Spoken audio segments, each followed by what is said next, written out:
Bienvenue sur Tout Médecin pour comprendre notre santé vite et bien. Aujourd'hui, on plonge au cœur de la pharmacologie des antiviraux, qu'il s'agisse de combattre des infections aiguës comme la grippe, de maîtriser des virus latents comme les herpesvirus ou de gérer des pathologies chroniques comme le VIH et les hépatites. La stratégie de base reste la même. Il faut une connaissance intime de l'ennemi. On va donc décortiquer ensemble ces cibles moléculaires, les stratégies pour le neutraliser et les protocoles de surveillance qui garantissent l'efficacité et la sécurité de nos traitements. Pour bien comprendre, on va suivre un parcours logique.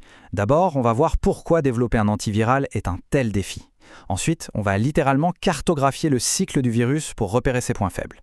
Puis, on explorera les armes qu'on a pour bloquer sa multiplication avant et après la synthèse de son génome. Et on terminera sur le terrain avec les stratégies cliniques pour optimiser et surveiller ses traitements au quotidien. Alors, commençons par le commencement. Pourquoi est-ce si difficile de concevoir un antiviral qui soit à la fois efficace et sûr? On va aborder les obstacles fondamentaux qui rendent cette bataille moléculaire particulièrement complexe. La question centrale, c'est vraiment celle-ci: comment inhiber la réplication virale sans perturber le fonctionnement normal de la cellule hôte? Autrement dit, comment atteindre une sélectivité quasi parfaite? Les défis sont nombreux. Déjà, le parasitisme intracellulaire strict. Le virus utilise nos propres cellules pour se répliquer. Ça rend la distinction entre le soi et le non-soi très difficile et, forcément, ça augmente le risque de cytotoxicité. En plus, il y a cette énorme variabilité génétique. La transcriptase inverse du VIH, par exemple, fait environ une erreur par cycle de réplication. C'est énorme et ça favorise l'émergence ultra rapide de résistance. Et pour finir, certains virus, comme les herpesviridés, ont des stratégies très sophistiquées pour échapper au système immunitaire. Bon, face à tous ces défis, comment on riposte? Eh bien, la stratégie se doit d'être chirurgicale. Il faut disséquer le cycle de vie du virus, étape par étape, pour y déceler des failles à exploiter.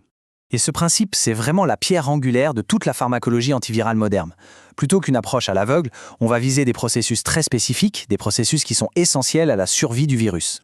Le cycle viral, on peut le schématiser en plusieurs étapes qui s'enchaînent, de l'attachement à la cellule hôte jusqu'à la libération des nouvelles particules virales. Chacune de ces étapes dépend d'interactions moléculaires extrêmement précises, et donc potentiellement interruptibles. Parmi toutes ces étapes, celle de la réplication du génome est particulièrement cruciale. Pourquoi? Parce qu'elle est souvent assurée par des enzymes qui sont purement virales, ce qui nous offre une cible de choix. C'est précisément ici que la sélectivité devient possible. Des enzymes comme la transcriptase inverse du VIH ou les ADN polymérases des herpesvirus, elles sont suffisamment différentes de leurs homologues humaines pour qu'on puisse les inhiber spécifiquement. Et ça permet de minimiser les interférences avec le métabolisme de l'hôte. Pour bloquer ces enzymes, il y a deux grandes stratégies. D'abord, les inhibiteurs nucléosidiques et nucléotidiques, les fameuses INTI. Ce sont en fait des leurres, des analogues des briques de base de l'ADN qui vont entrer en compétition et bloquer le site actif. Puis, on a les inhibiteurs non nucléosidiques, les INNTI, qui eux agissent différemment.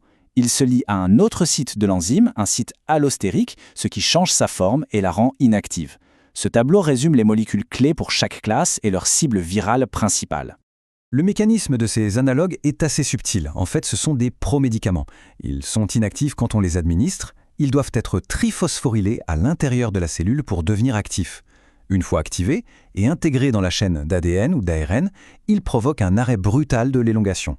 Et pour les antiherpétiques, comme l'aciclovir, c'est encore plus malin. La première phosphorylation est faite par une enzyme virale, la thymidine kinase. Ça garantit que le médicament ne s'active que dans les cellules déjà infectées. C'est un niveau de sélectivité supplémentaire. Ok, imaginons qu'on a réussi à bloquer la réplication du génome. Le travail du virus n'est pas encore terminé. Il reste des étapes vitales pour produire des virions matures et infectieux. Et bien sûr, celles-ci sont aussi des cibles thérapeutiques. Deux autres enzymes clés entrent alors en jeu. L'intégrase, qui est spécifique au rétrovirus, comme le VIH, et qui va catalyser l'insertion de l'ADN du virus dans le génome de la cellule hôte. Et puis la protéase, qui va fonctionner comme des ciseaux moléculaires pour découper les grandes protéines virales en plus petites protéines fonctionnelles. C'est une étape indispensable à l'assemblage final des virus. Par conséquent, les inhibiteurs de l'intégrase empêchent l'infection permanente de la cellule par le VIH. Les inhibiteurs de la protéase, que ce soit pour le VIH ou le VHC, bloquent la maturation et produisent des virions qui sont non infectieux. Et enfin, pour le virus de la grippe, les inhibiteurs de la neuraminidase, eux, empêchent le détachement des nouveaux virus de la surface de la cellule, ce qui limite leur propagation dans l'organisme. Au-delà des mécanismes d'action purs, la pratique clinique moderne intègre des stratégies vraiment fines pour optimiser l'efficacité des traitements et surtout les adapter à chaque patient. L'amélioration des profils pharmacocinétiques, c'est un enjeu majeur. Prenez le ritonavir, par exemple. On l'utilise à faible dose, non pas pour son activité antivirale, mais comme booster. En inhibant très puissamment le cytochrome CYP3A4, il va augmenter les concentrations et la demi-vie d'autres antirétroviraux. Ça permet de simplifier les schémas de prise. Une autre astuce, c'est la création de promédicaments, comme le valaciclovir. C'est un ester de la cyclovir qui utilise un transporteur intestinal pour être absorbé, ce qui multiplie sa biodisponibilité par rapport à la molécule de base. Ce chiffre, 4,2%, peut paraître faible. Il représente l'incidence historique d'une réaction d'hypersensibilité qui peut être très sévère à l'abacavir, un inhibiteur nucléosidique.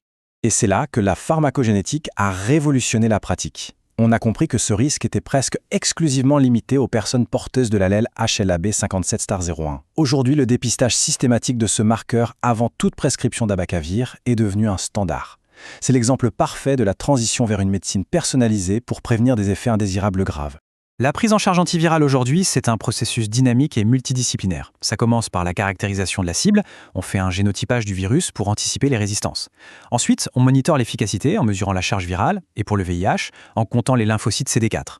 Et enfin, on a le suivi thérapeutique pharmacologique, le STP, qui nous permet d'ajuster les posologies en dosant les concentrations des médicaments dans le sang pour s'assurer d'une exposition optimale tout en minimisant la toxicité et le risque d'interaction. La lutte contre les virus est une course à l'innovation constante, un domaine fascinant qui allie biologie moléculaire et médecine personnalisée. Abonnez-vous pour plus de vidéos.